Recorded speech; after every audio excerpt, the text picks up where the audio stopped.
Donc nous allons commencer. Merci de venir donc ce soir. Je remercie Madame Vandeville, la directrice de l'ECOA, qui nous accueille dans ses locaux flambant neufs. Je remercie évidemment Monsieur Ganassia d'avoir répondu à notre sollicitation dans le cadre de cette 22e édition du festival, qui a pour objectif de porter sur la voie publique des débats et des interrogations sur des enjeux de société. Cette année, nous avons choisi pour notre réflexion un thème que nous n'imaginions pas il y a 9 mois qu'il serait autant d'actualité. L'intelligence artificielle. Nous en sommes à notre 5e jour de conférences, ateliers, tables rondes autour de l'art, la santé, le monde des entreprises. Et après vous, on traitera le droit, la défense nationale, la musique, le théâtre. Pourtant, chaque intervention nous permet de discerner combien l'IA est présente dans notre quotidien, bien souvent à notre insu, et que nous devons réfléchir de façon urgente sur les conséquences morales, sociales, politiques, éthiques de cette technologie qui nous fait miroiter une vie tellement plus facile en quelques clics. Cependant, elle nous rend bien des services. Monsieur Ganassia, vous êtes entre autres professeur d'informatique à la faculté des sciences de la Sorbonne, et je crois que tout est marqué là derrière moi. Philosophe, vous avez présidé le comité éthique du CNRS, vous êtes à vos heures perdues écrivain. Nous ne vivons plus dans les fers, dites-vous, dans votre dernier ouvrage, et pourtant nous ne sommes pas vraiment libres. Alors nous sommes impatients de vous écouter et je vous laisse la parole.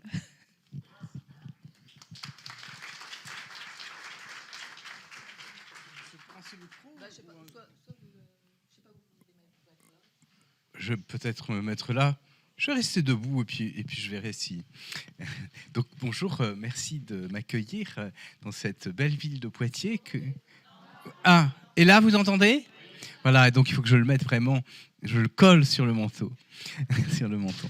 Donc, comme je vous l'ai dit, donc je suis très heureux. C'est la première fois que je viens vraiment à Poitiers centre. Hein. Enfin, j'y étais passé, mais pas, je n'étais pas venu très longtemps. Et donc, je vais vous faire une conférence sur l'intelligence artificielle.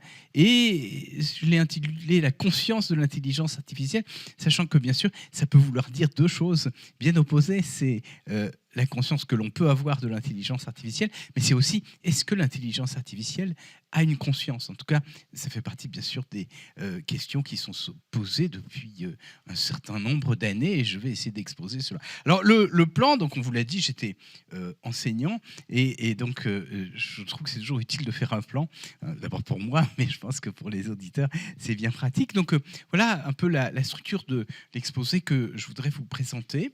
Donc, d'abord, je pense qu'il n'est pas inutile de rappeler que signifie le terme d'intelligence. Sauf si vous savez tous. Non ? D'accord. Donc hein ? Voilà. Non, mais peut-être que vous savez, parce que ce sont des choses très anciennes, c'est pas vraiment nouveau. Ensuite, je voudrais vous parler de l'intelligence artificielle elle-même, parce que je me suis rendu compte que même chez des spécialistes, des collègues à moi, il y avait beaucoup de mécompréhension sur ce que ça signifie. Parce que en réalité, il y a plusieurs définitions possibles de l'intelligence artificielle. Je vais essayer de clarifier un tout petit peu les choses. Et puis après, eh bien, on va parler de la conscience des machines. Est-ce que les machines peuvent avoir une conscience ? Vous allez voir que c'est une question très ancienne, hein, qu'on se pose depuis presque 400 ans, ou moins, peut-être plus longtemps d'ailleurs. En tout cas, je vais donner des exemples là-dessus. Et puis ensuite... Ah, vous n'entendez rien. Alors, à moins que... Je regarde, peut-être que si voilà. Et quand je parle là... Bon, je vais parler comme ça, je vais essayer de parler un peu plus fort, voilà. C'est peut-être que la salle est peut-être pas... Ah oui, peut-être qu'il faut... Et là, c'est mieux ? Oui, je vois, il faut bien le mettre sur le manteau. Voilà, mais peut-être que... Voilà, là, ça a l'air de bien plus fort. Oui, parce que ça me semblait un peu faible. Donc ensuite, je vais vous parler questions éthiques qui sont suscitées par le développement de l'intelligence artificielle depuis un certain nombre d'années. Et puis, on en arrivera un peu aux questions qui sont développées dans ce livre « Servitude virtuelle » que vous avez eu l'amabilité de présenter ici, qui sont sur le pupitre. Alors d'abord, qu'est-ce que c'est que l'intelligence ? Donc le terme est très ancien, ça vient de interleggere. Leggere, donc c'est à la fois lire, c'est ce qui a donné lire, mais c'est aussi cueillir. Et inter, c'est entre. Donc ça veut dire que c'est établir des ponts entre des éléments différents. Alors, il y a une autre étymologie, je crois que c'est Saint François, qui disait, mais c'est intellegere, c'est-à-dire lire à l'intérieur. Vous voyez déjà qu'il y a une petite ambiguïté dans le terme lui-même. Terme ancien, donc s'il en est, et la philosophie, pendant longtemps, s'est préoccupée de l'intelligence.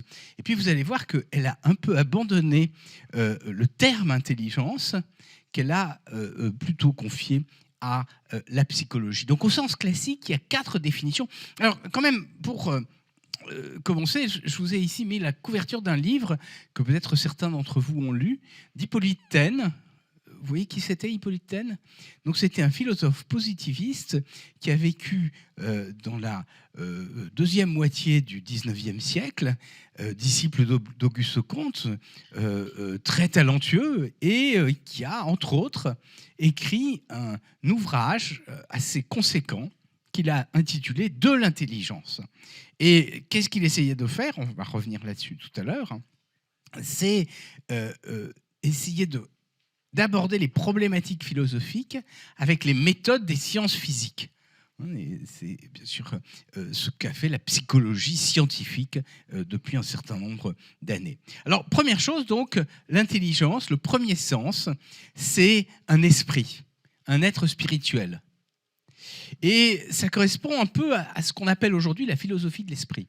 Alors, ce terme a été employé pendant longtemps. Si vous lisez, par exemple, un philosophe italien, Gian Battista Vico, peut-être certains d'entre vous connaissent, mais c'est au XVIIIe siècle, justement, il parle d'intelligence. On a parlé d'intelligence pendant longtemps en philosophie. Et puis ensuite, on a un peu arrêté de parler d'intelligence, on a parlé de la philosophie de l'esprit. Donc, j'insiste là-dessus, c'est au départ une signification d'esprit. Deuxième chose, ce sont les facultés de compréhension, d'imagination. Vous voyez que ce n'est pas tout à fait la même chose, c'est ce qu'on appelle l'ingenium, la capacité que l'on a de créer des choses nouvelles.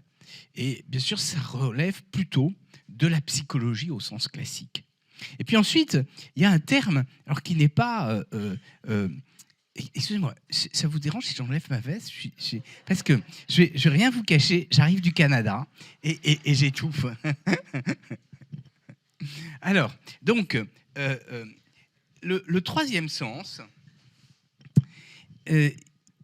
dans le langage courant, il est employé dans des expressions comme « être en bonne intelligence ». Vous voyez, ça veut dire qu'une forme de connivence, d'accord entre les personnes. Et en anglais, vous retrouvez cette signification dans les intelligence services, par exemple, Central Intelligence Agency. Vous voyez, mais ça n'est qu'une signification. Il y a beaucoup d'ambiguïté là-dessus parce qu'un certain nombre de personnes disent « Ah oui, mais c'est un malentendu parce qu'en anglais, c'est ça et en fait, c'est une mauvaise traduction. » Pas du tout. Vous allez voir que c'est juste un malentendu. Et puis la quatrième chose, et c'est la chose bien sûr qui va nous concerner ici, c'est la capacité à connaître. Ça recouvre l'ensemble des fonctions cognitives.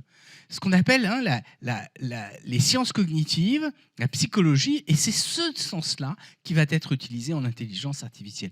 Et ça recouvre un tout petit peu, bien sûr, ce qu'avait essayé d'aborder Hippolyte Taine à la fin du XIXe siècle. Alors on va revenir, bien sûr, sur ces fonctions cognitives pour qu'on précise un peu ce dont il s'agit. Mais avant de rentrer dans le détail, je voudrais poser une première question relative à l'intelligence au quatrième sens, c'est-à-dire au sens des fonctions cognitives.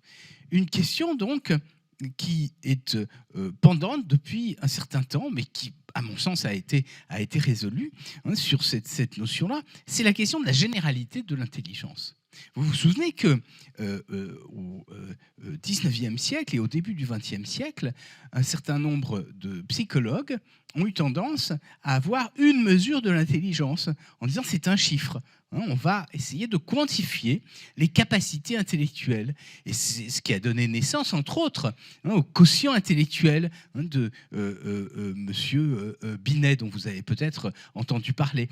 Puis vous êtes peut-être des générations, comme moi, où on a fait des tests de QI lorsqu'on était à l'école. Alors, c'est plus vrai du tout aujourd'hui, mais ça a été vraiment très important. Alors, bien sûr, c'est une question ouverte. Est-ce que nous avons un coefficient individuel qui évalue nos capacités et qui est général, ou est-ce qu'il y a des capacités spécifiques? Alors, il y avait une autre théorie plus ancienne qui a été développée par un psychologue qui s'appelait Franz-Joseph Gall. Vous avez entendu parler de Franz-Joseph Gall?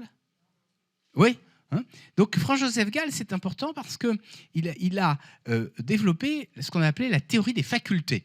C'est l'idée selon laquelle nous aurions des compétences plus ou moins développées selon les individus, certains en mathématiques, d'autres dans le domaine de la littérature, d'autres des capacités d'attention plus fortes, une capacité d'imagination plus développée, etc. Alors, la théorie de Franz-Joseph Gall a ensuite eu très mauvaise réputation parce que son idée, c'est que ces facultés étaient localisées dans le cerveau. Et que, localisée dans le cerveau, elle conduisait à une croissance plus ou moins grande de certaines zones du cerveau. Et ensuite, bien sûr, il s'est dit, il suffit, pour essayer de savoir quelle est la compétence d'une personne, de regarder la forme de son cerveau. Et ça a donné naissance à deux disciplines. L'une, c'est la phrénologie, donc qui s'est beaucoup développée au XIXe siècle, selon laquelle notre cerveau est lié à nos capacités. Et Balzac, par exemple, qui était féru de science, s'est beaucoup intéressé à la phrénologie. Et quand il vous décrit des personnages, il vous les décrit en fonction d'hypothèses qui sont celles de la phrénologie. Vous avez une expression dans le langage courant qui est souvent employée, la bosse des maths. Vous voyez, c'est cette idée qu'effectivement, il y a une protubérance particulière qui caractérise les personnes qui sont bonnes dans les disciplines d'abstraction. Donc, ça a l'air complètement farfelu, bien sûr, et ça a conduit à beaucoup d'abus. Et la deuxième discipline, c'était la physiognonomie. C'est l'idée que les traits du visage sont liés à non seulement notre intelligence, mais aussi à notre caractère. Tout ça est un tout petit peu lié. Alors ça a eu assez mauvaise réputation, jusqu'à ce qu'on reprenne ces théories, et en particulier dans le champ des sciences cognitives, et qu'on se rende compte qu'effectivement, notre cognition était ancrée sur notre cerveau, et que c'était localisé. Et que bien sûr, ces localisations étaient plus ou moins développées selon les individus. Il y a des personnes, d'abord parce que naturellement, elles peuvent avoir des parties du cerveau plus ou moins développées. Et on n'a jamais deux intelligences pareilles, de même qu'on n'a pas deux cerveaux pareils. Vous savez qu'aujourd'hui, il existe des banques de cerveau où on stocke des quantités énormes, non pas de cerveau, d'images de cerveau, bien sûr.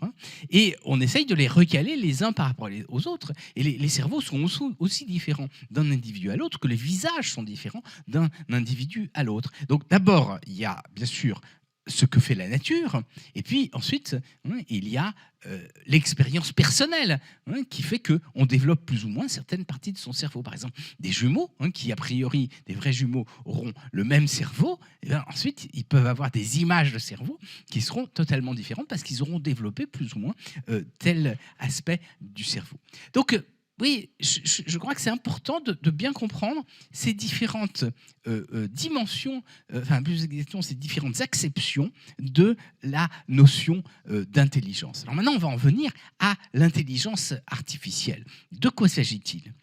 Eh bien, c'est une discipline scientifique qui est née en 1956. Plus exactement, le terme a été imaginé par des jeunes scientifiques, enfin jeunes, disons que quand je le dis à mes étudiants, c'est pas très jeune pour eux, ils avaient 28 ans. Mais bon, pour moi, je trouve que c'est assez jeune tout de même. Je sais pas ce que vous en pensez. Et donc, ils étaient très talentueux. C'était les deux premiers. John McCarthy, donc, qui était un logicien venant d'une famille assez pauvre, hein, et qui était extraordinaire. Hein. C'était une espèce de virtuose des mathématiques. Et puis, son comparse, Marvin Minsky, hein, qui était lui aussi, hein, un jeune... alors, c'était ce qu'on appelait à l'époque un cybernéticien. Et donc, ils ont réussi à faire parrainer leur projet par deux scientifiques de grand talent, qui étaient d'un côté Nathaniel Rochester, qui était le directeur scientifique d'une société qui peut-être vous dit quelque chose encore aujourd'hui, IBM. Hein, mais bon. Donc c'était quand même pas n'importe qui, vous imaginez, hein, même à l'époque. Hein. Et puis le dernier, Claude Shannon. Alors, je suppose qu'il y en a quelques-uns peut-être parmi vous qui ont entendu parler de Claude Shannon. Ouais. Hein. Alors je le dis pour les autres parce que bon, je ne veux pas vous ennuyer, mais c'est vrai, il faut répéter. Claude Shannon, c'est l'homme qui a inventé ce qu'on appelle la théorie mathématique de l'information. Et donc, il est considéré comme quelqu'un, un peu comme une espèce de commandeur, hein, dans le domaine des télécommunications. Et il est, entre autres, à l'origine de la notion d'entreprise de l'information, c'est-à-dire une notion de la physique qu'il a transposée à la transmission d'informations. Et il est aussi l'auteur d'un théorème, hein, extrêmement connu, ce qu'on appelle le théorème d'échantillonnage de Shannon, que je ne vais pas détailler. Mais je me souviens que quand j'ai commencé dans le traitement du signal, hein, les ingénieurs disaient le théorème, mais on ne disait même pas, comme on dit le philosophe pour parler d'Aristote. Le théorème, c'est, hein, dans un certain contexte, voilà, c'est ce grand homme. Donc tout ça pour vous dire que c'était des personnages extrêmement prestigieux. Et donc, ils ont, en 1955, déposé un projet pour organiser une école d'été et qu'ils ont soumis à la Fondation Rockefeller.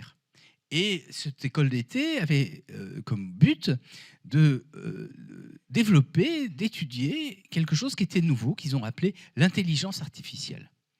Et dans leur projet, ils ont défini ce qu'ils entendaient par intelligence artificielle. Et là, je vais vous le lire, c'est en anglais, je vous prie de m'en excuser, mais je vais le traduire. C'est d'abord une discipline de recherche. Premier point. C'est donc le but d'étendre nos connaissances.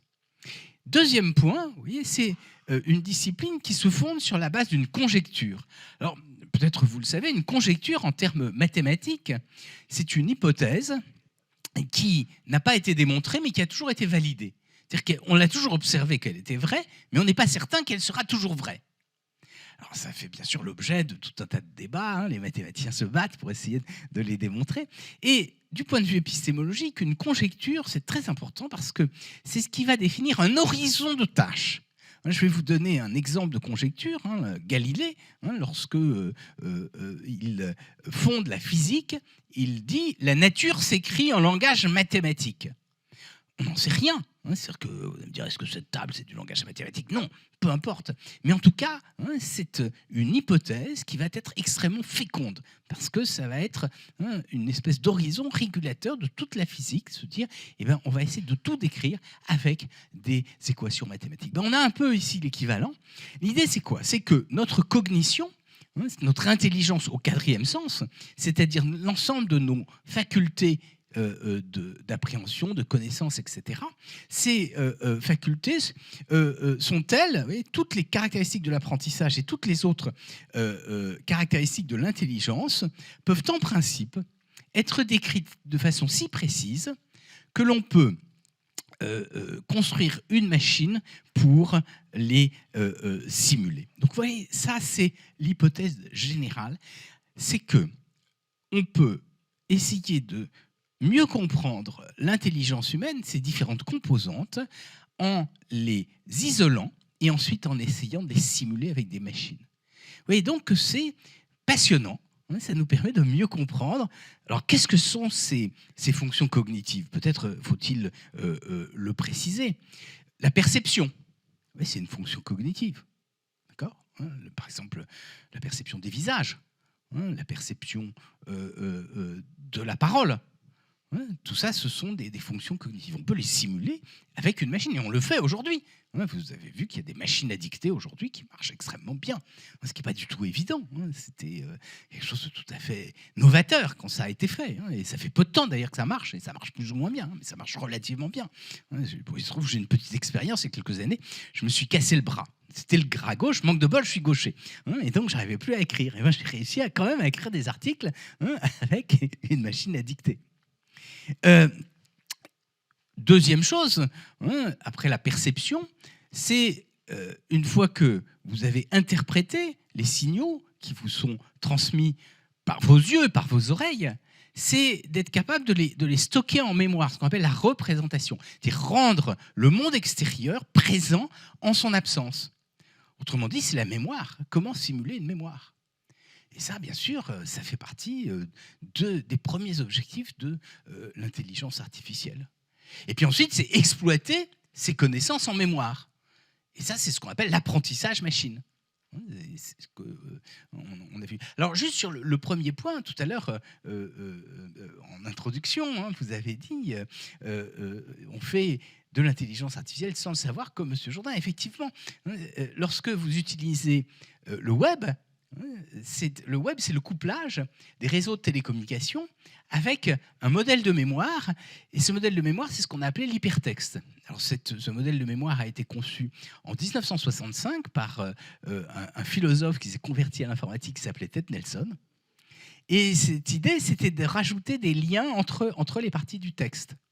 Il a programmé ça avec des techniques d'intelligence artificielle. À l'époque, c'était très précoce. Oui, c'était moins de 10 ans après l'invention de cette discipline.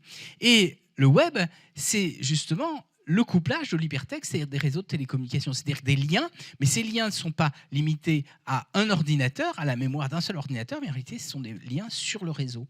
Et c'est pour ça que lorsque vous avez utilisé Internet, peut-être que vous avez vu que les adresses, elles commencent par HTTPS ou HTTP. Donc, vous savez ce que ça veut dire, HTTP ? Non ? Voilà, c'est ça. Le H, ça veut dire Hypertext Transfer Protocol. D'accord ? HT, Hypertext Transfer Protocol. Donc vous voyez que c'est très lié à ça. Et de même, le langage d'écriture des pages du web, le premier, alors c'est un langage de balisage qui s'appelle HTML, Hypertext Markup Language, un langage de balisage de l'hypertexte. Donc pour que vous voyez que l'intelligence artificielle, effectivement, a transformé le monde, il y a énormément d'applications de l'intelligence artificielle. Donc ça, c'est l'intelligence artificielle comme science. Ah oui, alors j'ai parlé donc de la perception, j'ai parlé de la mémoire, j'ai parlé de l'apprentissage, l'exploitation de la mémoire. Et puis ensuite, il y a la pensée, le raisonnement. Et ça, on essaye de le simuler avec l'intelligence artificielle en utilisant, par exemple, de la logique ou en utilisant énormément d'outils différents. Et puis, donc, une fois qu'on a essayé de modéliser une espèce de ce qu'on appelle un agent, un être pensant, il faut que cet agent, il interagisse avec le monde. Et donc, il y a les capacités exécutives, ce qui se passe dans un robot. Il prend une décision, ensuite, il est capable d'agir. Et donc, bien sûr, ça aussi, on essaye de le modéliser avec l'intelligence artificielle. Et puis, il y a le fait que les agents ne sont pas isolés. Ils échangent avec nous, ou ils échangent entre eux. Et ce sont donc les capacités de communication. Et ça conduit à s'intéresser au traitement automatique de la langue naturelle, entre autres, ou au traitement du geste, à toutes ce qu'on appelle les interactions homme-machine. Cela relève encore de l'intelligence artificielle. Donc ce que j'essaye de vous montrer là, de façon assez résumée bien sûr, c'est que l'intelligence artificielle, c'est une discipline scientifique que moi je trouve passionnant, c'est extrêmement vaste. Alors pourquoi moi j'ai fait de l'intelligence artificielle ? Parce que moi, je me souviens que à l'école on disait bon les gens sont intelligents ou pas, il y avait le QI, ça me semblait extrêmement mystérieux. Je trouvais que ça n'avait pas grand sens. C'est pour mieux comprendre l'intelligence qu'on fait de l'intelligence artificielle. J'insiste là-dessus parce que il ne s'agit pas de construire une machine qui est un esprit. voyez que ça, c'est la première définition, mais ce n'est pas du tout de ça dont il est question là. C'est vraiment de mieux comprendre l'intelligence, de mieux comprendre la pensée, de mieux comprendre nos capacités cognitives en utilisant ces outils qui étaient extrêmement nouveaux au milieu du XXe siècle, qui étaient les ordinateurs. J'ai parlé d'Hippolyte Taine. Lui, il s'est posé la même question, mais bien sûr, il le faisait avec les moyens des sciences physiques. Il faisait des expériences, ce qui était très nouveau, parce qu'au départ, c'était des problématiques qui étaient de l'ordre de la philosophie. Mais vous allez me dire, c'est passionnant, bien sûr, mais est-ce que ça justifie qu'on se préoccupe autant d'intelligence artificielle aujourd'hui? Ben non, mais il y a une deuxième définition. Et elle est venue très, très tôt, parce que vous avez vu, cette discipline, elle est née aux États-Unis. Et les Américains sont des personnes pragmatiques. Ils veulent essayer de mettre en pratique ce qu'ils font. Et donc, très tôt, ils se sont dit, une fois que nous avons simulé un certain nombre de fonctions cognitives, nous allons pouvoir les utiliser dans un certain nombre de technologies. Et c'est exactement ce que l'on fait depuis très longtemps. Donc vous voyez ces deux aspects, l'aspect scientifique et l'aspect appliqué.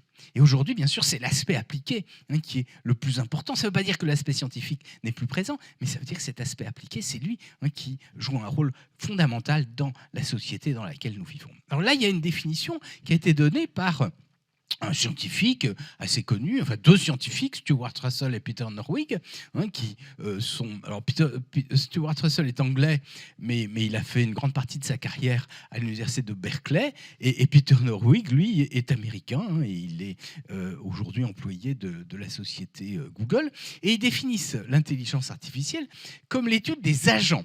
On va essayer de voir ce que c'est qu'un agent, qui reçoivent des percepts de l'environnement et qui exécutent des actions. Alors, qu'est-ce que ça veut dire? Ça veut dire qu'on va avoir des entités. Agents, ça veut dire qu'ils agissent. Et donc, elles agissent, elles ont des capteurs. Alors, je vais vous donner ici un exemple d'agent ici. C'est une voiture autonome, qu'on qualifie d'autonome. En fait, elle est autonome au sens technologique, pas au sens philosophique, bien sûr. Alors, qu'est-ce que ça veut dire? Elle a, vous voyez ici, un lidar. Vous savez ce que c'est un lidar? C'est l'équivalent d'un radar, mais non pas avec des ondes radio, mais avec de la lumière. C'est donc des radars, ici, et puis des capteurs mécaniques, des capteurs à ultrasons, une caméra derrière, un GPS, etc. Donc, elle a toutes ces capteurs. Et qu'est-ce que fait la machine? C'est qu'elle va interpréter les informations de ces capteurs. Et à partir de ça, elle va essayer de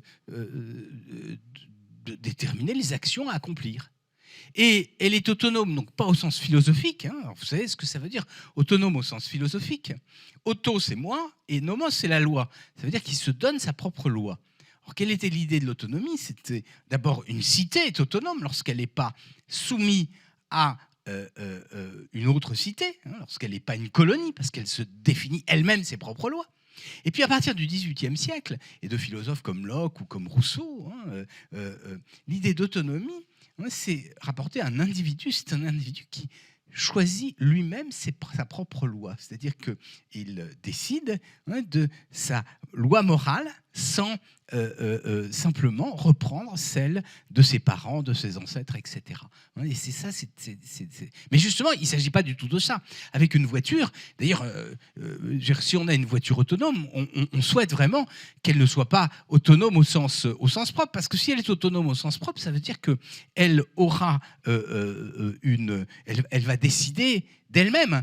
Et donc, supposez que vous lui demandiez, tiens, ce soir, je voudrais aller à la conférence de M. Ganassia, et elle vous dira, oh non, moi j'ai un parking beaucoup plus confortable que celui-là, et ce serait vraiment très, très, très, très ennuyeux pour vous, et pour moi aussi d'ailleurs. Mais c'est juste pour vous dire que, justement, on ne souhaite pas d'outils autonomes au sens philosophique. En revanche, ce que certains imaginent, c'est que vous puissiez avoir un dispositif qui soit capable, on lui donne un but, de l'accomplir, de le réaliser avec une séquence de causalité d'action dans laquelle il n'y a pas d'intervention humaine. C'est ça, en fait, c'est automatique. Mais bon, on a généraliser ça. Donc j'ai dit, qu'est-ce que ça veut dire l'intelligence artificielle? Eh bien, c'est, vous voyez, on va utiliser toutes les fonctions cognitives qu'on a simulées pour réaliser cette machine. Donc on va interpréter les signaux, c'est la perception, puis ensuite on va essayer de prendre une décision en fonction du contexte, du but qu'on s'est donné, etc. Et puis éventuellement on va essayer d'apprendre en fonction de l'environnement. Donc tout ça, ça relève de l'intelligence artificielle. Donc en ce sens-là, l'intelligence artificielle, qu'est-ce que c'est? Eh bien c'est la programmation de ces machines. C'est cette discipline qui vise à les fabriquer. Donc ça veut dire quoi? Acquisition d'informations, traitement de ces informations, de ces données, et puis prise de décision et exécution de ces données. Donc voilà, j'espère que c'est clair. Donc vous voyez que c'est la deuxième définition de l'intelligence artificielle, et définition qui est vraiment extrêmement importante, parce qu'elle permet disons, de réaliser tout un tas de choses. Et puis il y a une troisième définition de l'intelligence artificielle, c'est, vous vous souvenez, je vous ai dit, il y avait 4 définitions de l'intelligence. La première, c'était l'esprit. Et bien, la quatrième, c'est de se dire, l'intelligence artificielle, c'est un esprit artificiel. Alors, c'est pas nouveau, ça. Vous voyez, par exemple, ici, vous voyez... Pygmalion, qui était sculpteur, fabrique une statue et il la trouve tellement belle qu'il en tombe amoureux et ensuite cette statue s'anime. Alors, est-ce qu'elle s'anime vraiment? On ne sait pas. Mais en tout cas, c'est comme s'il y avait un esprit dans la... Ou par exemple, vous avez tous entendu parler peut-être du golem de Prague, qui était une statue d'argile qui a été imaginée, dit-on, par un rabbin très connu, puisque c'était le Maharal de Prague. Je ne sais pas si certains d'entre vous ont visité Prague. Vous avez une synagogue qui est la plus ancienne, qui est la synagogue Vieille Nouvelle, et dedans, vous avez une chaise avec une chaîne. On n'a pas le droit de s'asseoir parce que c'était là où s'asseyait le fameux maître, le Maharal de Prague. C'est ce Maharal de Prague qui est réputé, par la perfection de son intelligence, avoir réussi à fabriquer cette masse informe. Un golem, c'est une masse informe, mais quand on lui passe un message derrière les dents, il s'anime. Et il va aux occupations quotidiennes. Alors, il y a un nombre incalculable de légendes autour de ce golem que je ne raconterai pas ici, faute de temps, encore que si vous me lanciez là-dessus, je pourrais parler 2 heures sur le sujet, mais je vais m'arrêter parce que c'est vraiment passionnant. Mais vous voyez bien que ça ressemble un tout petit peu à ce dont on parle ici. C'est une machine qui est dotée d'intelligence, ou plus proche de nous. Vous avez peut-être entendu parler de L'Ève future de Villiers de l'Isle-Adam, un très beau roman. Peut-être vous vous souvenez de ce roman? Non, qui l'a lu? Personne? Alors, c'est un roman étonnant, roman symboliste, dans lequel vous avez un personnage, peut-être que vous le connaissez, Thomas Edison. Voilà. Donc c'est Thomas Edison qui est mis en scène par Villiers de l'Isle-Adam, l'inventeur de tous ces utilisations d'électricité. Et Thomas Edison donc a une espèce de palais, c'est une espèce d'Elon Musk, vous voyez, il a un palais profondément creusé dans la terre, etc. Et il reçoit un de ses amis qui est un lord anglais, qui est extrêmement malheureux parce qu'il a eu une aventure avec une maîtresse qui est une comédienne et qui est vraiment d'une futilité insupportable. Et donc, il demande à Thomas Edison est-ce qu'il peut l'aider. Et Thomas Edison dit oui, je sais ce que je vais faire. Et il fabrique une femme artificielle qui est plus parfaite que toutes les femmes. D'abord, elle est plus belle, mais en plus de ça, mais je ne devrais pas le dire ici. Alors, j'y serai pas. Coupé, voilà. Elle ne ment jamais. Alors, donc, tout ça, oui, pour vous dire que c'est pas nouveau. Et puis, je sais que le terme robot, vous avez entendu parler du terme robot. Donc, c'est un terme qui a un peu plus d'un siècle, qui a été créé par la science-fiction, par un dramaturge tchèque qui s'appelait Karel Čapek, et qui était en principe, alors ça vient de rob, ça veut dire l'esclave, ce sont des travailleurs artificiels et qui étaient en principe là pour exécuter les tâches à la place des hommes. Et puis ce qui s'est produit, alors il faut bien comprendre que c'était un arrière-fond un peu marxiste, c'est que en travaillant, les robots acquéraient en dignité ce que les hommes perdaient en dignité puisqu'ils ne travaillaient plus. Et donc ça veut dire que les robots ont pris le pouvoir. Vous voyez, tout ça sont des questions très anciennes. Et puis, bon, aujourd'hui, nous avons des théories. Alors, ça va être un peu la transition avec la deuxième partie de mon exposé. Des théories qui disent, eh bien oui, effectivement, on réalise des machines qui vont être si intelligentes que tout d'un coup, elles vont avoir un esprit. Alors, c'est ce qu'on appelle la théorie de la singularité technologique. Alors, qu'est-ce que c'est qu'une singularité ? Au sens mathématique, c'est un point de rupture. Un point particulier, un point de transition. Il y a une branche de la théorie des singularités qui a été développée par un mathématicien français qui s'appelait René Thom dans les années 80, peut-être certains d'entre vous s'en souviennent. On appelait ça la théorie des catastrophes. Donc c'est le moment de basculement. Alors qu'est-ce que c'est la théorie de la singularité ? Les singularités, vous en avez beaucoup. Par exemple, une discontinuité dans une fonction, c'est une singularité. Mais là, ce sont des singularités un peu particulières. D'ailleurs, j'ai dit au pluriel, c'est la singularité, parce qu'il n'y en a qu'une seule. Alors, quelle est l'idée ? L'idée, c'est que, vous voyez, ce sont des Américains, et donc, il y a une courbe en vert ici. Alors, vous ne voyez pas très bien, c'est l'intelligence humaine en vert. Et ils sont très optimistes. Ils pensent que l'intelligence humaine augmente. Qu'est-ce que vous en pensez, vous ? La question est douteuse. Voilà, c'est ça dépend de ce dont on parle. Effectivement, le test moyen du QI, oui, mais c'est pas de ça dont il est question. Alors, et puis il dit à partir des années 50, vous voyez ici, il y a des machines qui se développent et qui sont de plus en plus rapides. Et donc, lui, il dit, plus elles sont rapides, plus elles sont intelligentes. Et ce développement... Alors, ce qui est très intéressant, c'est qu'on utilise ici une loi qu'on appelle la loi de Moore. Vous avez déjà entendu parler de la loi de Moore ? C'est une loi qui dit que la puissance de calcul des ordinateurs double à intervalles réguliers. C'est donc une loi exponentielle. Alors je me permets d'en parler un tout petit peu. Est-ce que vous avez vu que Gordon Moore, l'auteur de cette loi, est mort il y a 3 jours ? Voilà. Donc j'ai appris ça, c'est assez émouvant. Alors sa loi, et c'était, alors entre autres, il n'a pas seulement émis cette loi, il l'a émise en 1964, et effectivement elle s'est vérifiée, elle continue à se vérifier aujourd'hui. Et il est aussi l'un des pionniers des conducteurs, des microprocesseurs, et c'est le fondateur de la société Intel. Il était très riche, mais il a donné beaucoup d'argent, il était assez discret, quelqu'un de tout à fait sympathique. Et alors, donc, sa loi de Moore, elle a été réutilisée par d'autres qui disent, si les machines se développent, leur intelligence devient exponentiellement plus élevée, il y a un moment où, bien sûr, ça va être plus intelligent que nous. Alors, qu'est-ce qui se passe à ce moment-là ? Alors, bien sûr, il y a les pessimistes qui disent les machines vont prendre le pouvoir. Et là, alors, ces pessimistes, ils continuent à exister. Il y a 2 jours, vous avez vu qu'il y a une pétition, une lettre ouverte qui a été lancée par des grands acteurs de l'Internet, dont Elon Musk ou Joshua Bengio, etc., qui nous disent attention, on n'est pas capable d'arrêter ces machines. C'est exactement ça qu'ils veulent dire derrière. Ils disent c'est un risque existentiel pour l'humanité. Donc ça, c'est la version pessimiste. Ils disent il faut arrêter, il faut légiférer, il faut interdire, etc. Et puis il y en a d'autres qui sont plus optimistes, qui disent ah ouais, mais peut-être qu'on va s'intégrer, on va s'hybrider aux machines.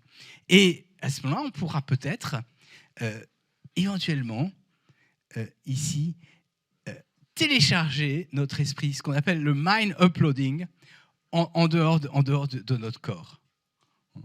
Alors ça, c'est assez incroyable comme histoire. Alors, bon, moi,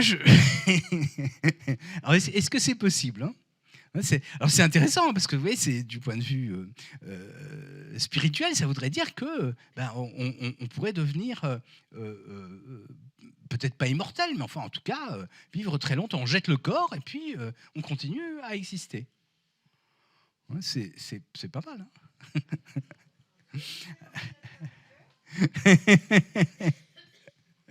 Alors. Bon, je ne rentre pas dans le détail. Si vous voulez, au cours de la discussion, on pourra débattre plus à fond de ça. Il se trouve que j'ai écrit un livre, parce que à titre personnel, j'étais très choqué de cela. En réalité, j'ai même écrit 2 livres. J'ai écrit un livre pour expliquer que du point de vue scientifique, ça n'était pas fondé. Puis aussi pour me demander, justement, quelle était qu'est-ce qu'il y avait derrière? Et j'ai établi un parallèle entre les théories de la singularité technologique et les théories gnostiques. Vous savez ce que sont les gnoses, hein, ce sont ces spiritualités qui sont développées dans les 1er, 2e, 3e siècles après Jésus-Christ, selon lesquelles le monde aurait été créé par un faux démiurge, par un usurpateur. Et il aurait été fait avec plein d'erreurs. Et donc, par la connaissance, c'est pour ça que ça s'appelle la gnose, on peut réparer le monde. Et on a effectivement, avec ces technologues, une idée assez semblable, selon laquelle on pourrait essayer de réparer les erreurs du monde et donc de vivre plus longtemps. D'abord, de transférer notre esprit sur des machines et puis éventuellement de rester jeune plus longtemps, etc., etc. Je ne rentre pas dans le détail. Il se trouve que ce parallèle avec les gnoses que j'avais fait, je ne suis pas du tout un théologien, j'avais quand même un peu travaillé mon affaire à partir de l'écrivain, et j'en ai parlé avec un certain nombre de théologiens une fois que le livre est sorti, et ils avaient l'air de trouver que c'était tout à fait pertinent, en tout cas, comme parler. Donc, vous voyez, c'est une question qui est extrêmement intéressante de ce point de vue-là. Alors, je vais donner quelques exemples de cela, et en particulier, vous avez un philosophe, je ne sais pas si on peut le caractériser tel quel, c'est un physicien au départ, il dit qu'il est philosophe, mais lorsque j'ai lu ses livres, je n'ai pas trouvé beaucoup de références philosophiques. Il est à l'université d'Oxford, qui est prestigieuse, et il a un institut qu'il appelle l'Institut du futur de l'humanité. Donc déjà, vous voyez, cette idée que l'humanité est un futur. Alors, il développe beaucoup de théories, et l'une de ces théories, par exemple, c'est l'idée du long-termisme. Alors, qu'est-ce que c'est le long... Vous avez entendu parler du long-termisme ? Alors, c'est quelque chose de tout à fait fabuleux. C'est l'idée que... Donc, ce sont des philosophes anglais, enfin anglo-saxons, donc utilitaristes. Et pour eux, le bien, c'est lié à la somme de plaisir, diminué de la somme de peine. Donc c'est quelque chose qu'on peut imaginer, en tout cas. On n'est pas tous d'accord avec ça, mais on peut l'imaginer. Et donc, bien sûr, plus il y a de gens qui vivent, et plus on fait vivre des gens, plus on fait le bien. D'accord ? Alors, bien sûr, il faut se préoccuper non seulement des gens qui vivent aujourd'hui, mais des générations futures. Et ça, vous voyez, ça rejoint un peu les préoccupations de personnes, de philosophes éminents, comme Hans Jonas, on vous avait parlé, qui nous dit qu'il faut se préoccuper dans nos actions, non seulement de nous, mais de la planète qu'on va laisser à nos descendants, ce qui est tout à fait recevable. Mais là, il va plus loin. Il dit, mais si la technologie se développe, on va conquérir d'autres planètes. Et donc, dans des millions d'années, il y aura des milliards d'êtres humains. Et donc, bien sûr, qu'est-ce qu'il faut faire ?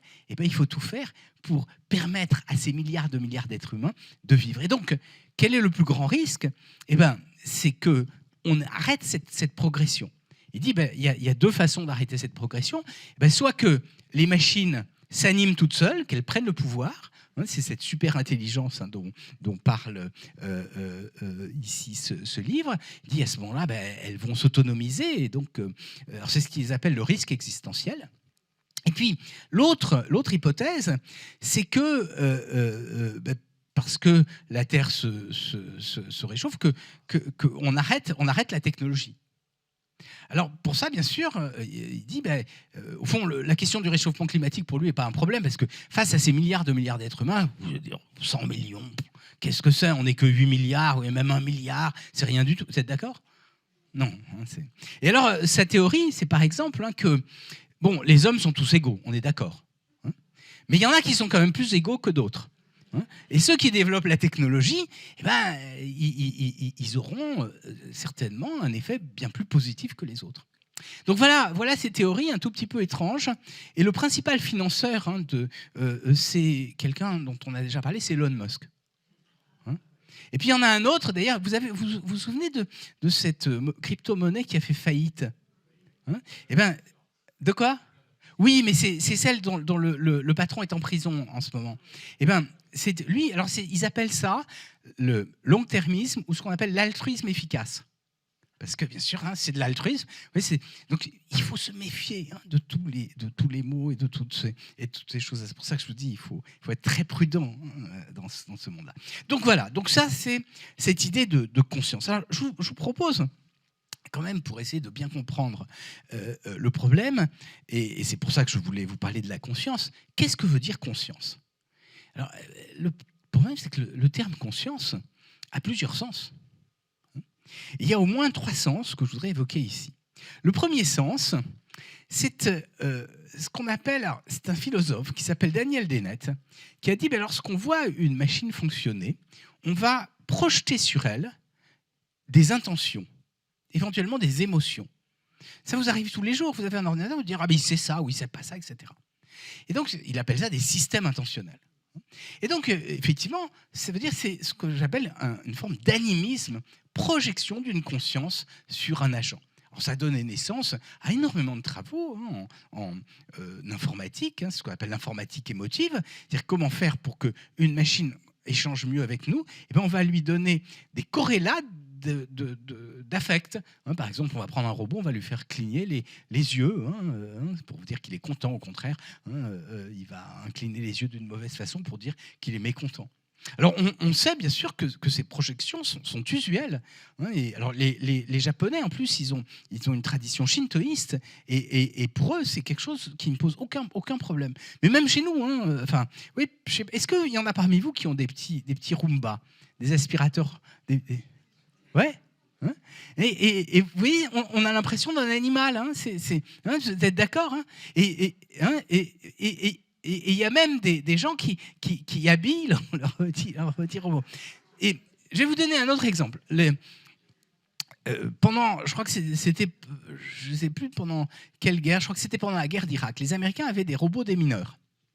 Et les soldats, dont la vie avait été sauvée par le robot démineur, qui s'était fait sauter sur la mine, ils demandaient à ce qu'on leur répare. Et là, l'état-major a dit, bon, on vous le change. Ils disaient, non, c'est celui-là qui m'a sauvé la vie. Je veux que vous répariez celui-là.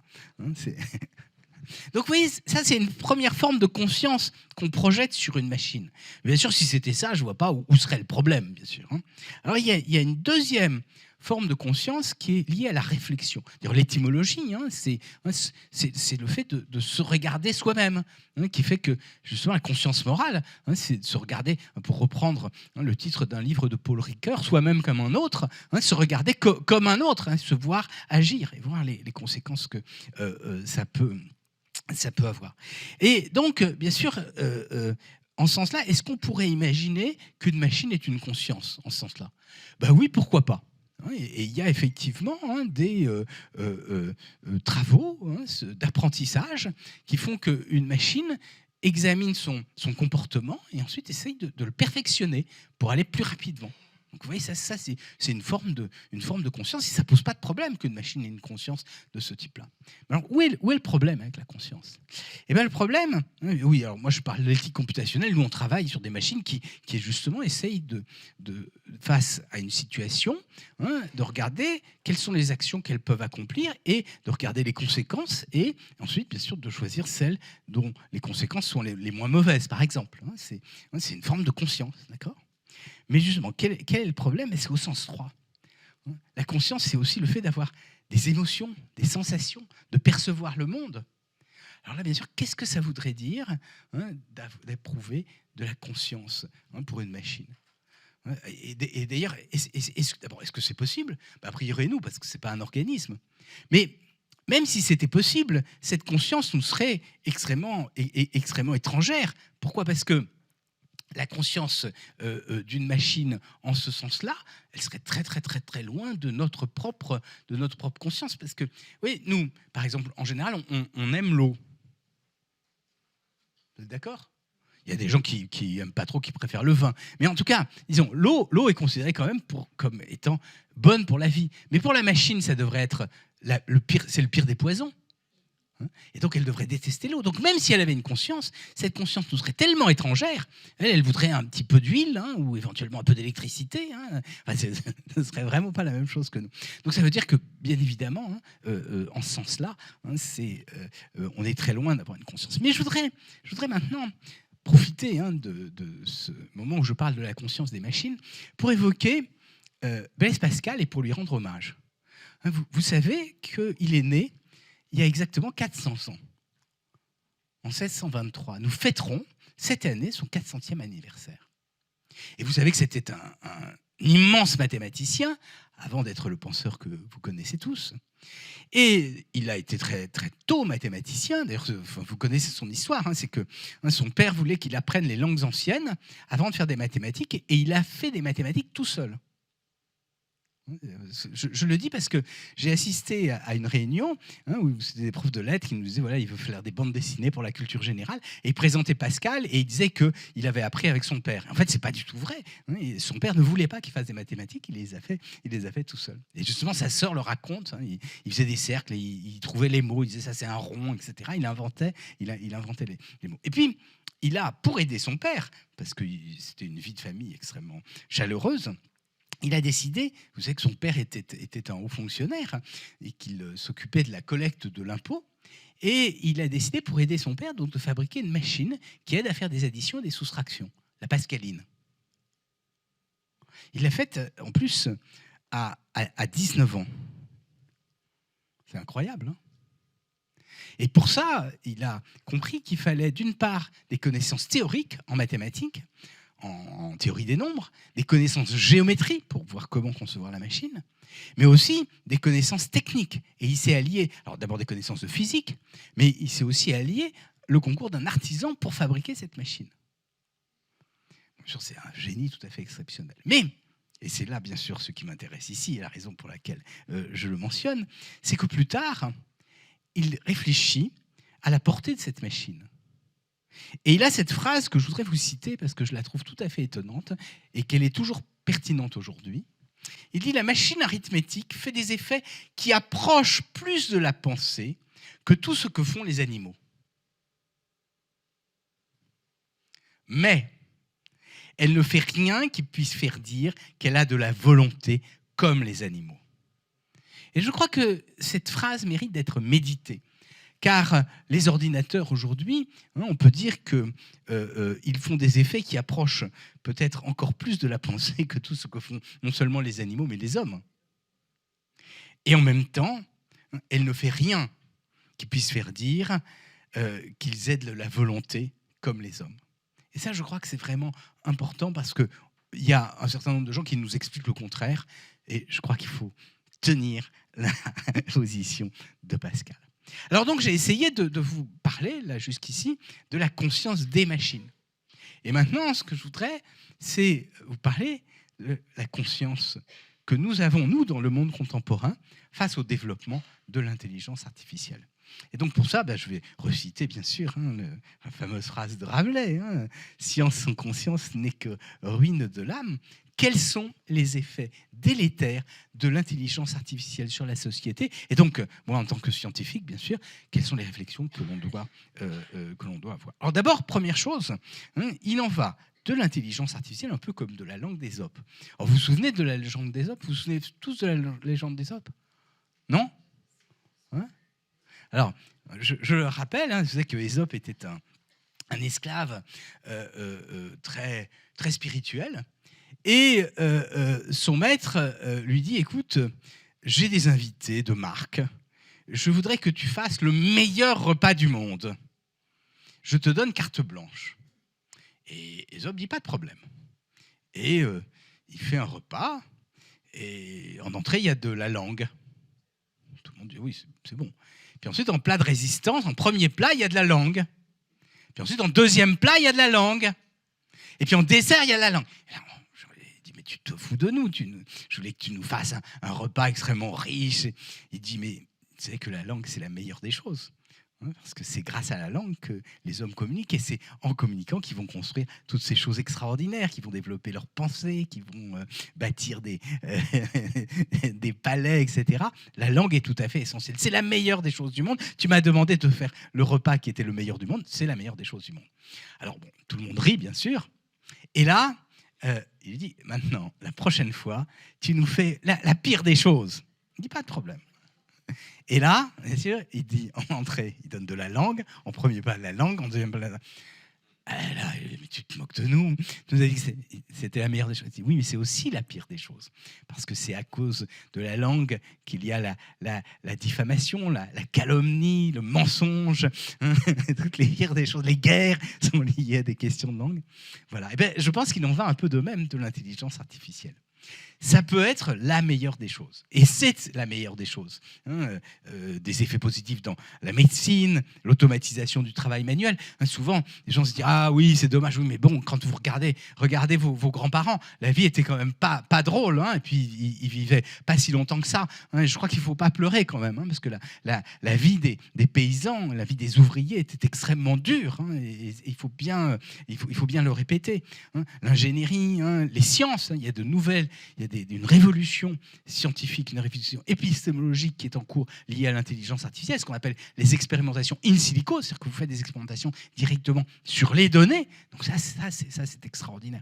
Donc tout ça, ça nous dit, il y a plein de choses. Et pour le futur, si on veut essayer d'avoir une attitude attentive, c'est-à-dire protéger la nature, certainement l'intelligence artificielle va nous aider à la surveiller, à réguler le chauffage, etc. L'intelligence artificielle est extrêmement précieuse. Et puis, la chose, c'est que le web, c'est lié à l'intelligence artificielle. Le web, c'est quand même à la source de quelque chose d'extraordinaire. Nous vivons tous aujourd'hui, et ça, on l'a oublié, dans une bibliothèque ouverte jour et nuit, à ciel ouvert et qui est gratuite. C'est quand même extraordinaire. Si on pense aux générations qui nous ont précédées, les livres étaient chers et les livres n'étaient pas accessibles. Donc ça, c'est extraordinaire. Mais, bien sûr, il y a des applications qui posent un certain nombre de problèmes. Alors, je vais en présenter quelques-unes ici. Vous avez entendu parler du crédit social en Chine ? Donc ça, je ne détaille pas, mais c'est assez effrayant. Ça veut dire qu'on donne on suit en permanence l'activité des individus. Et puis, en fonction de ce qu'ils font, on leur donne des bons points ou des mauvais points. Par exemple, si vous traversez mal dans la rue, vous allez avoir un mauvais point. Et puis, si vous accompagnez une vieille dame, vous aurez un bon point. Et à la fin, on fait le calcul. Et ce calcul, il est, si vous avez trop de mauvais points, vous ne pouvez rien faire. C'est-à-dire que vous ne pouvez pas voyager, mais surtout, les gens qui vous appellent au téléphone, ce que m'a expliqué un journaliste chinois, ils ont une sonnerie particulière qui laisse entendre que vous êtes un réprouvé. Et donc, ceux qui vous contactent seront eux-mêmes déconsidérés parce qu'ils vous ont parlé. Vous vous rendez compte, c'est absolument effrayant. Alors, toujours en Chine, il y a ça, c'est assez mignon, ça. Teachers at this primary school in China know exactly when someone isn't Voilà, paying Et l'idée, c'est de mettre sur le front des écoliers chinois un petit bandeau avec des électroencéphalogrammes qui sont capables d'évaluer l'attention des écoliers chinois. Et à partir de ça, bien sûr, si c'est vert, c'est bien, si c'est pas vert, c'est... Alors ça c'est d'autres utilisations en Chine où les gens payent avec de l'intelligence artificielle ou les caméras de surveillance. Je ne vais pas rentrer dans le détail, c'est simplement pour vous dire, ce sont vraiment des choses qui sont assez terrifiantes. Alors je vais donner un autre exemple que moi j'ai trouvé assez effrayant. Mais oui, je veux juste vous donner quelques petits exemples. Après la pandémie, Amazon s'est dit il y a plein de petits-enfants qui ont perdu leur grand-mère, c'est terrible. Alors, pour les aider, on va essayer de fabriquer une colonne ou un logiciel qui va lire des contes aux petits-enfants comme leur grand-mère si elle était vivante. Alors, vous voyez, c'est assez abominable. Et qui plus est, comment est-ce que vous voulez faire votre deuil si vous êtes accompagné comme ça de la voix des personnes qui sont disparues. Je vous donne cet exemple, il y en a beaucoup d'autres. Alors je vais en donner un autre, c'est ce qu'on appelle les fake news. Vous le connaissez, celui-là ? Non ?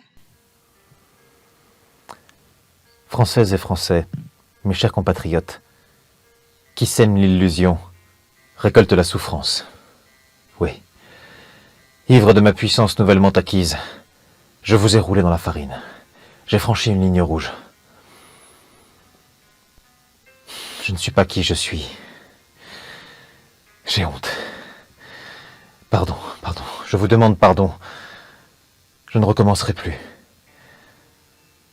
Je m'en vais. Adieu. Voilà. Oui, donc ce qu'on est capable de faire, hein, bien sûr, bon là, c'était évidemment pour rire, mais ça veut dire quand même que oui, ça peut poser des problèmes. Alors, je ne vais pas, bien sûr, parce qu'on m'a dit que j'avais... Je suis désolé, j'ai pris un peu trop de temps. Bon, mais je vais essayer de ne pas être trop long. Mais, donc, je vais maintenant parler de ce qu'on appelle l'intelligence artificielle générative. Hein, vous en avez entendu parler, bien sûr, tous. Hein, et en particulier, peut-être vous vous souvenez de la génération automatique d'images. Hein, vous savez qu'il y a des artistes français qui ont réalisé des tableaux avec des ordinateurs, hein, en s'inspirant de tableaux qui existaient. Et ce tableau en particulier, hein, c'est la famille Bellamy. Hein, mais c'est une famille, elle peut être énorme, hein, parce qu'il peut faire autant d'enfants qu'il veut. Hein, donc, hein. Et il l'a vendu, hein, je crois, quelque chose comme 1 million d'euros ou quelque chose comme ça. Hein. De quoi ? Voilà, c'est ça, 400. Oui, c'est ça, hein, c'était ça. Bon, ce qui est quand même incroyable. Et parce qu'en plus, le tableau est quand même pas. Enfin, je veux dire, il ne faut pas exagérer, hein, c'est pas non plus, c'est pas révolutionnaire ni rien. Alors, bien sûr, ça amène à réfléchir. Hein, je reviendrai là-dessus tout à l'heure, hein, parce que bien sûr, ça peut nous conduire, nous demander quel est le statut d'une œuvre d'art dans ce monde nouveau. Et la raison, je crois, pour laquelle on l'a payé aussi cher, c'est parce qu'il y a un certain vertige face à un programme qui est capable de produire un nombre quasiment infini d'œuvres du même type. Mais en tout cas, ça, c'était le début. Alors, il y en a beaucoup aujourd'hui, hein, de techniques qui font des images ou qui font des films. Hein, et vous avez entendu parler, bien sûr, de ChatGPT. Donc, ça, c'est difficile, hein, de pas... Alors, il se trouve que... Donc, ChatGPT, c'est un système de dialogue.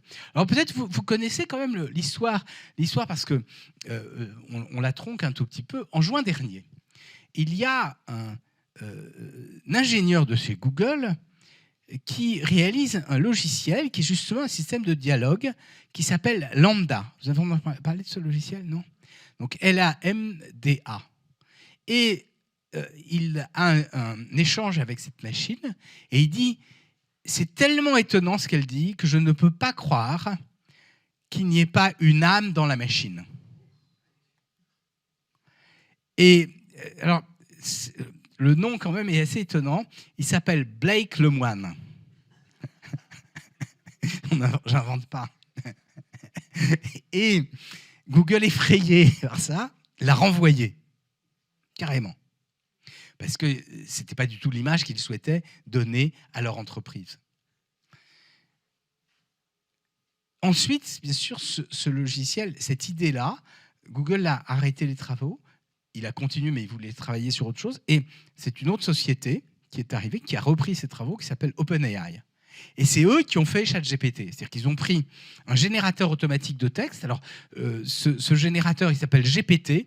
Je ne rentre pas dans les détails, hein, ça se fonde sur la technologie des transformers, c'est pour ça qu'il y a un T. Et donc, on peut écrire des textes. Alors, il se trouve que cet été, avant que ChatGPT sorte, j'ai essayé GPT. Et j'ai écrit une chronique dans la revue La Recherche. J'ai une chronique éthique régulière, et j'ai écrit la moitié de la chronique, c'est-à-dire tout ce qui est en italique, donc en fait il y en a encore un peu plus, hein, que j'ai fait écrire à la machine. Et je lui ai donné comme graine génération automatique de texte, plagiadité et intégrité scientifique. Et là, vous voyez, elle génère un texte. Le recours de plus en plus fréquent aux techniques d'intelligence artificielle pour générer des textes a créé des nouvelles possibilités de plagiat. Il est désormais loisible d'utiliser l'IA pour générer des articles scientifiques d'apparence réaliste qui ne contiennent aucune idée aux recherches originales. Ces usines à papier peuvent être utilisées pour créer un grand nombre d'articles qui peuvent ensuite être soumis à des revues pour publication, etc., etc. Je ne vous lis pas, mais ça se tient, les phrases sont bien faites. Et bien sûr, pourquoi je lui avais dit ça ? Parce que je sais qu'il y a eu un rapport publié par le COPE, Committee on Publishing Ethics, s'inquiétant de l'utilisation de plus en plus massive de ces outils par des scientifiques pour accroître leur facteur d'index.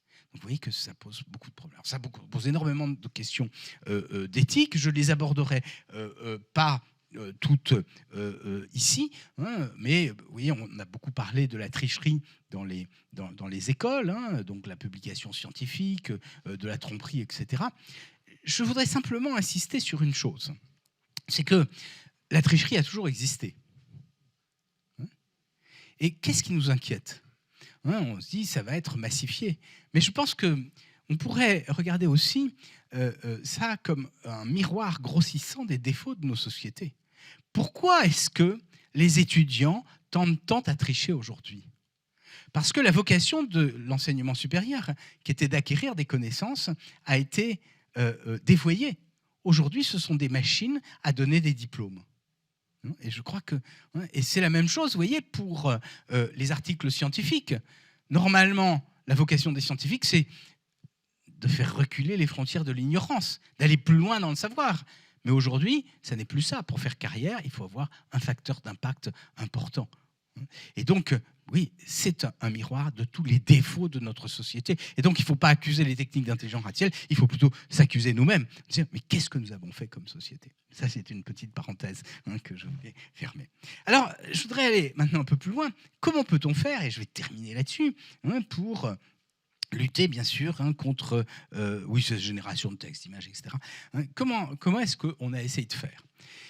Eh bien, la première idée, ça a été d'essayer de faire des lois. Et on a réuni un certain nombre de comités. Alors, ça peut être des universités, l'Université de Montréal, ça peut être le Parlement européen, ça peut être des organisations non gouvernementales, ça peut être la Commission européenne, pour établir des chartes. Et on se dit, d'ailleurs, la première réaction, c'est il faut encadrer. Alors, ça a conduit, vous voyez, on a commencé il y a 2017 à peu près, et en 2022, il y avait un article qui dénombrait 320 chartes éthiques. C'est un peu beaucoup, Et plus de 521 principes et recommandations. Alors, vous voyez, moi, je suis ingénieur de formation, même si j'ai une formation de philosophe aussi. Et si je dois avoir en tête les 521 recommandations, vous êtes sûr que toute la créativité possible est vraiment cassée. Donc, bien sûr, c'est totalement absurde. Et alors, qui plus est, non seulement ça pose problème, mais en plus de ça, ces principes sont en conflit les uns avec les autres. Vous avez par exemple ici, comment protéger la vie privée et la transparence. Je suppose que vous êtes, pour beaucoup d'entre vous, pour la vie privée. Et en même temps, dans le monde d'aujourd'hui, on est en général pour la transparence. Même si, bon, on peut discuter de la question de la transparence. Mais en tout cas, ça fait partie des grands principes qui sont énoncés là. Et il y a bien sûr un conflit entre les deux, vous êtes bien d'accord, parce que si vous êtes transparent, alors bien sûr on pourrait vous dire « Ah oui, mais je veux être transparent pour les puissants et puis protéger la vie privée des pauvres. » Oui, mais le problème c'est qui est puissant ? Parce qu'on va vous dire « Ah oui, ce sont les gouvernants. » Oui, d'accord, mais dès que vous avez une fonction, vous avez une certaine puissance. Et à ce moment-là, si vous avez, par exemple, on va prendre quelqu'un qui n'a pas un rang social extraordinaire, mais dont la fonction est tout à fait essentielle pour la vie de la société, c'est l'instituteur de nos enfants. Et donc on va vous dire, ah oui, mais bon, c'est important, et donc on voudrait savoir toute sa vie privée. Ce qui est quand même excessif. Alors, vous allez dire, oui, mais on veut savoir s'il n'est pas pédophile, etc. Mais c'est simplement pour bien comprendre. Donc vous voyez bien qu'il y a des contradictions entre ces principes. Deuxième chose, c'est la sécurité et la vie privée. Donc on est tous pour la sécurité, d'accord ? Mais par exemple, vous voulez prévenir les attaques terroristes. Pour prévenir les attaques terroristes, il faut essayer quelquefois, d'écouter un peu ce que les gens transmettent comme information, de regarder leurs mouvements. Et donc c'est, ou dans un ordre différent, dans le domaine de la santé, si on veut protéger la santé publique, il faut avoir plein d'informations sur l'état de santé des personnes, etc. Donc tout ça pour montrer que ces principes sont admirables. Et j'ai un très beau texte, malheureusement oui, je l'ai pas ici, mais de Yankelevitch qui dit les principes sont tous infinis en eux-mêmes, ils sont remarquables. Le problème, c'est que chaque principe limite l'infinité des autres principes. Et bien sûr, on est dans une situation très difficile. De même, vous voyez, la discrimination, je suis sûr que vous n'êtes pas pour la discrimination, mais en même temps, peut-être que certains d'entre vous sont pour la politique inclusive. Et dans le cas de l'Europe, c'est souvent le cas. Et inclusif, ça veut dire plus de femmes. Et comment vous faites pour mettre plus de femmes si vous ne discriminez pas ? Et puis on peut continuer. Comment respecter l'autonomie de la personne et lui venir en aide, parce que vous savez que cette notion d'autonomie de la personne est vraiment tout à fait essentielle. Vous savez que les principes de bioéthique se fondent entre autres sur la notion d'autonomie. Elle a été introduite de façon très, très juste après la Seconde Guerre mondiale. Enfin, on a mis du temps, mais à partir, disons, des rapports d'Oviedo et d'Helsinki, c'est que ça veut dire c'est le consentement libre et éclairé. Alors, bien sûr, on sait très bien, et les spécialistes d'éthique, de bioéthique savent que, bien sûr, cette autonomie, elle est limitée parce qu'il y a des situations où on n'est pas capable d'être autonome. C'est-à-dire que l'autonomie, ce n'est pas un donné, c'est un but. Enfin voilà, tout ça pour vous montrer la difficulté que l'on a avec ces différents principes. Donc ça, c'est l'idée d'encadrer. Je voudrais terminer cette présentation pour dire l'éthique, c'est pas seulement le droit, c'est ce qu'on a vu. C'est pas seulement la prudence, c'est qu'on peut essayer effectivement de parer en faisant des expériences, mais c'est aussi, et c'est ça je crois qui est vraiment essentiel, c'est aussi l'ouverture à celui ou à ceux qui vient. Et dans le cas des technologies, c'est extrêmement important, c'est que l'évolution des technologies nous surprend. Et l'histoire de ChatGPT en est une illustration remarquable. Nous n'aurions pas imaginé, il y a 6 mois, même il y a 4 mois. Alors moi, je savais parce que j'avais écrit mon article sur GPT, parce que je l'ai écrit cet été, il a paru en octobre. Mais en général, bien sûr, on ne pouvait pas imaginer ce que c'était. Et je crois que ce qui est important avec la technologie, c'est pas de mettre des règles pour interdire des futurs que l'on ne connaît pas, de faire des projections sur des risques possibles. C'est ce que fait la Commission européenne. Je pense que c'est problématique parce que justement, il faut être capable de se préparer à l'avenir et de regarder quels sont les problèmes quand ils arrivent. Et c'est ça vraiment qui est difficile. Je voulais citer ici un texte de Jacques Derrida. Vous avez certainement... Alors, il a fait une conférence à la Sorbonne en 1994, et ce texte a été tiré de cette conférence. Cette conférence, c'était « Penser ce qui vient ». Et il était avec Alain Minc, et Alain Minc a fait un exposé remarquable de prospective à l'époque, où il se demandait qu'est-ce qui vient dans le futur, les équilibres géopolitiques. Et Derrida a dit oui, bien sûr, Alain Minc est beaucoup plus compétent que moi pour parler de cela, mais moi je vais vous parler en philosophe. Ce qui vient justement, c'est cette ouverture à l'autre. Et il dit la forme du futur, il dit c'est le chaos au sens de la théorie des mathématiques du chaos. La théorie mathématique du chaos, vous voyez, c'est la théorie des systèmes dynamiques qui sont imprévisibles, qu'on ne peut pas anticiper. Et justement, dit le chaos, c'est la forme de tout avenir comme tel, de tout ce qui vient. Effectivement, ça nous surprend. Et bien sûr, l'éthique, c'est être capable d'accueillir ça et de surmonter cela.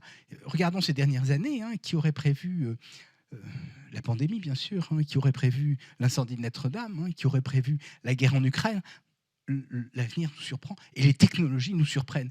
Et je crois que c'est là où justement la transposition des principes de bioéthique n'est pas pertinente. Ces principes de bioéthique sont importants dans le champ de la médecine, mais dans le champ de la technologie, c'est totalement différent parce que la technologie est différente. C'est-à-dire que le rapport entre le patient et le soignant sont identiques dans le temps, et c'est pour ça que la médecine technocratique est toujours pertinente aujourd'hui. En revanche, la technologie change, et le monde de la technologie n'est pas le même aujourd'hui que celui de demain. Et donc, on ne peut pas prévenir cela. Et il y a justement une étymologie fantaisiste qui rapproche chaos de keino. Keino, c'est la bouche bée, bouche ouverte. Et justement, ce que dit Derrida, c'est justement l'éthique, c'est de ne pas rester bouche bée, d'être capable justement de faire face à l'imprévisible. Alors, je vais conclure là-dessus en évoquant maintenant juste ce livre que j'ai écrit. Alors, Servitude virtuelle, bien sûr, il fait écho au discours de la servitude volontaire d'Étienne de la Boétie. Vous vous souvenez de ce texte écrit par un très jeune homme. On dit qu'il avait 16 ans quand il l'a écrit. Il est extraordinaire parce qu'il nous dit les prisons, les chaînes, les hallebardes des Suisses qui sont aux portes des palais, tout ça, si l'on le souhaitait vraiment, se libérer des tyrans, ça n'aurait aucune importance. On peut se soulever contre toute forme de tyrannie. Et bien sûr, aujourd'hui, de quoi s'agit-il ? Il s'agit de nouvelles formes de contraintes qui sont plus matérielles, qui sont plus des chaînes. mais qui sont virtuelles. C'est le fait qu'avec les moteurs de recherche, avec les réseaux sociaux, avec ces nouvelles contraintes, alors bien sûr on peut changer, on peut ne pas avoir de réseau social, mais il se fait que dans la sociabilité, une fois qu'on est attaché, on a du mal à s'en libérer. Si vous avez besoin de rechercher de l'information, vous devez utiliser un moteur de recherche. Et les possesseurs de ces organismes informationnels ont une puissance considérable et justement, ils exercent, ils risquent d'exercer un pouvoir démesuré. Et donc, je crois qu'il faut réfléchir à cela. Alors, c'est ce que justement, j'essaye de me libérer. Alors, j'utilise un marteau. Alors, le marteau, bon, bien sûr, quelquefois, c'est le marteau parce qu'on en a assez, bien sûr. Mais c'est pas seulement ça. Le marteau, je l'ai emprunté à un philosophe, Friedrich Nietzsche, qui, dans le Crépuscule des idoles, nous dit « philosophie à coups de marteau ». Alors, c'est un peu un marteau de médecin. Il essaye de taper sur les concepts pour entendre le bruit qu'ils font résonner. Alors, c'est un peu ce que j'ai fait. Dans la première partie du monde, j'essaye de décrire le monde numérique. J'ai une rose des vents avec des points cardinaux, justement, qui ne sont plus les points cardinaux liés aux étoiles, puisqu'on est justement dans un monde qui n'est plus celui... On ne peut plus se repérer avec le soleil levant et le couchant. Pourquoi ? Parce que c'est comme l'empire de Charles Quint, le soleil ne se couche jamais sur l'empire du numérique. Mais alors justement, j'ai dit, il y a deux axes. Il y a le en ligne, le nord, c'est l'existence en ligne, le sud, c'est le fait de ne pas être en ligne, et puis l'est et l'ouest, ça va être l'équivalent de envie et hors vie. Hors vie, c'est la conscience sur les machines, ce que j'ai évoqué tout à l'heure, ou le métavers, le fait de vivre en dehors de la réalité biologique. Et puis en vie, c'est la transformation de notre monde avec le numérique, le fait que les notions qui font la trame du tissu social se réécrivent avec le numérique. Donc c'est ce que j'ai écrit dans la première partie du livre. Et la deuxième, j'essaie d'analyser les chartes éthiques que j'ai évoquées tout à l'heure, et ces chartes, pour la plupart, se fondent curieusement sur la bioéthique, parce qu'ils ne savaient pas comment faire, pour tout dire. Et donc, ils ont repris les 4 principes de bioéthique. Vous vous souvenez, c'est l'autonomie de la personne, la bienfaisance, la non-malfaisance, on ne donne pas de poison, ça c'est Hippocrate, et on fait du bien, et puis la justice. Et donc, ils ont regroupé la deuxième et la troisième, peu importe, et ils en ont rajouté une quatrième qui est la transparence. Et donc, j'essaye de regarder et de montrer que ces questions, ces approches qui sont tout à fait pertinentes dans le cas de la bioéthique ne le sont plus dans le cas du numérique. Donc voilà, merci.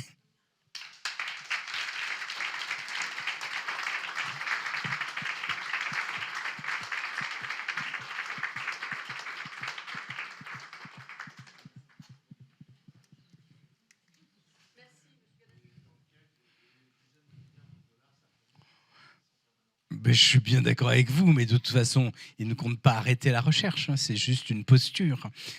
Et il essaye de nous expliquer qu'ils sont bien, mais il faut savoir que celui qui est le premier signataire, Elon Musk, lui, ça ne le gêne pas d'avoir une société qui s'appelle Neuralink et qui essaye de greffer des mémoires supplémentaires pour vous mettre ce qu'il veut dans la tête, et surtout de connecter vos cerveaux à tous les autres cerveaux pour essayer de constituer ce qu'il appelle l'esprit de la ruche.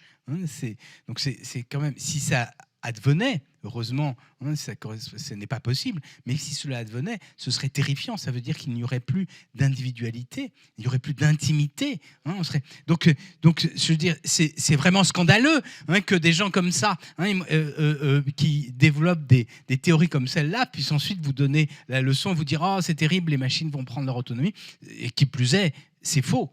Parce que ChatGPT, ça produit des textes, mais enfin, c'est pas ça cette machine, on peut l'arrêter, on peut en faire ce que l'on veut. Donc, bien sûr, ce sont des mensonges.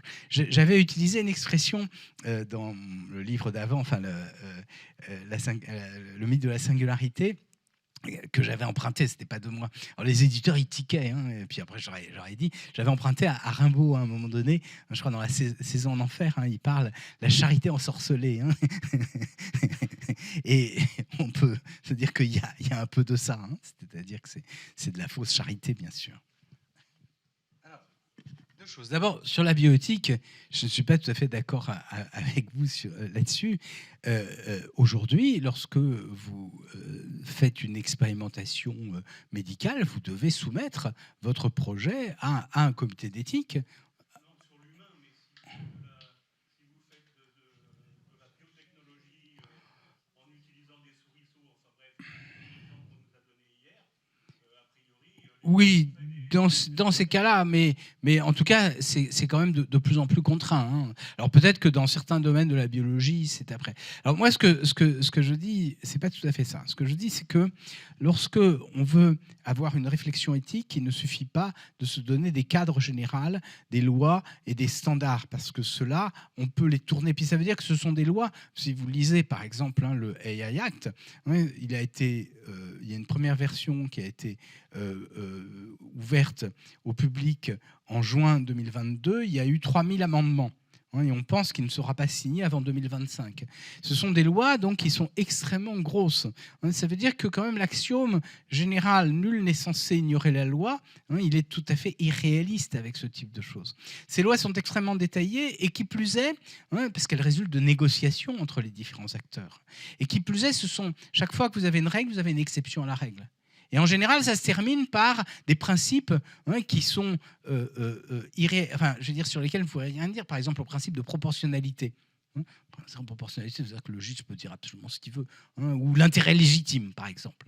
Donc voilà. Donc ce que je dis, c'est que ces règlements sont inutiles. En réalité, ils sont faits par les industriels parce qu'ils en ont besoin, parce que ça veut dire qu'ils peuvent toujours dire « Ah ouais, mais le règlement m'autorise à faire ça, il n'y a pas de contre-indication ». Ce que je veux dire, c'est autre chose. C'est qu'il faut, si l'on veut avoir une réflexion éthique sur chaque projet, avoir un comité. Alors moi, mon idée, c'est qu'il faut qu'il y ait un comité un peu externe, avec des gens de l'extérieur et des gens du métier, qui regardent quels sont les problèmes que cela peut poser.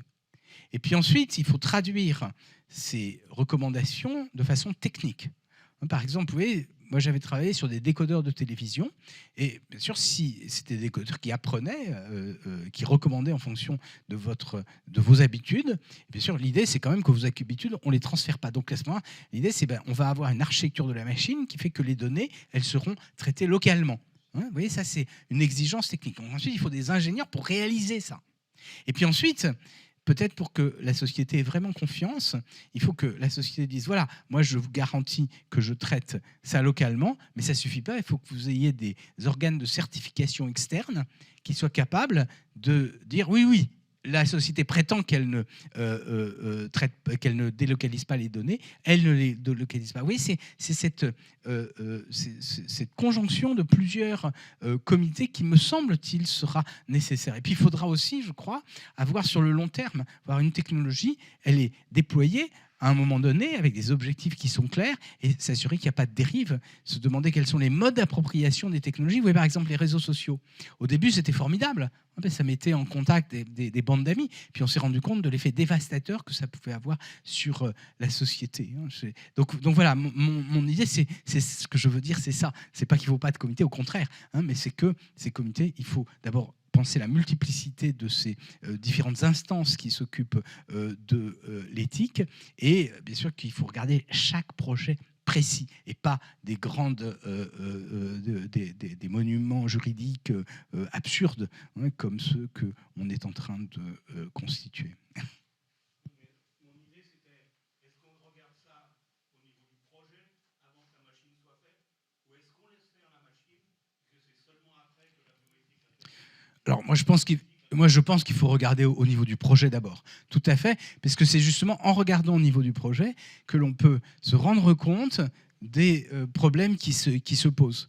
Alors, cette expérience, ce dont je vous parle, j'en ai une expérience un peu concrète, parce qu'il se trouve que Pôle emploi, qui utilise un certain nombre de techniques d'intelligence artificielle, a décidé de mettre un comité d'éthique qu'ils m'ont demandé de présider. Et donc, c'est vrai que c'est cette expérience concrète qui me laisse entendre qu'il faut qu'on ait un dispositif de cet ordre-là.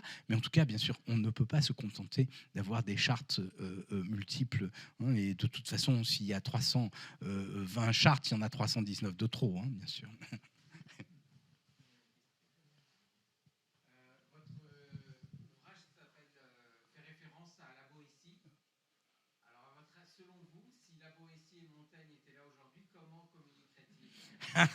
C'est une bonne question. Je parle à un moment donné dans le livre de l'amitié, pour montrer que dans le monde dans lequel nous vivons aujourd'hui, les notions qui font le lien entre les hommes sont en train d'évoluer. Et oui, je commence par l'amitié. L'amitié, c'est très ancien. Aristote en parle, hein. Par exemple, dans l'Éthique à Nicomach, il y a 2 livres sur 10 qui sont consacrés à l'amitié.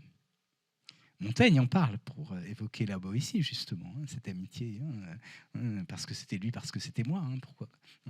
Et justement, c'est une amitié particulière, c'est une amitié qui est faite de cette relation intime, de cet échange, de ce plaisir qu'on a d'être avec l'autre. Et bien sûr, il distingue d'autres amitiés. Alors, sur les réseaux sociaux, est-ce que c'est la même chose ?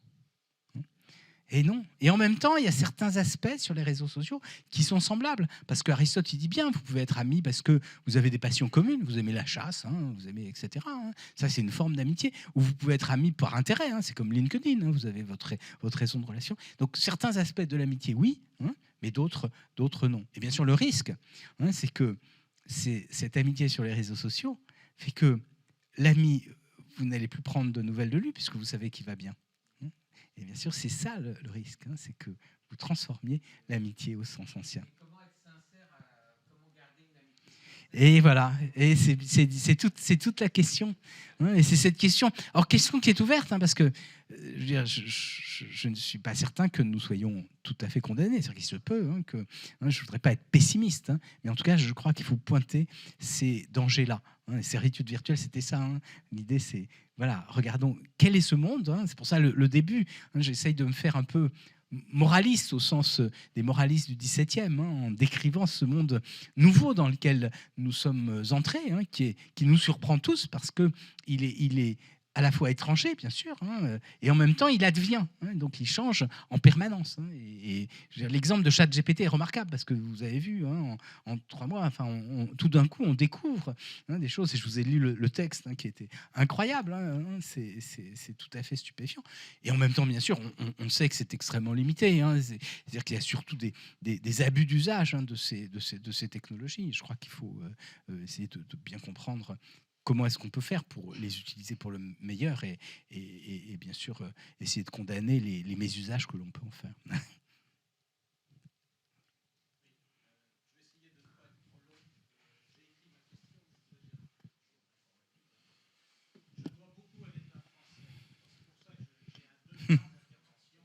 D'accord. Ouais.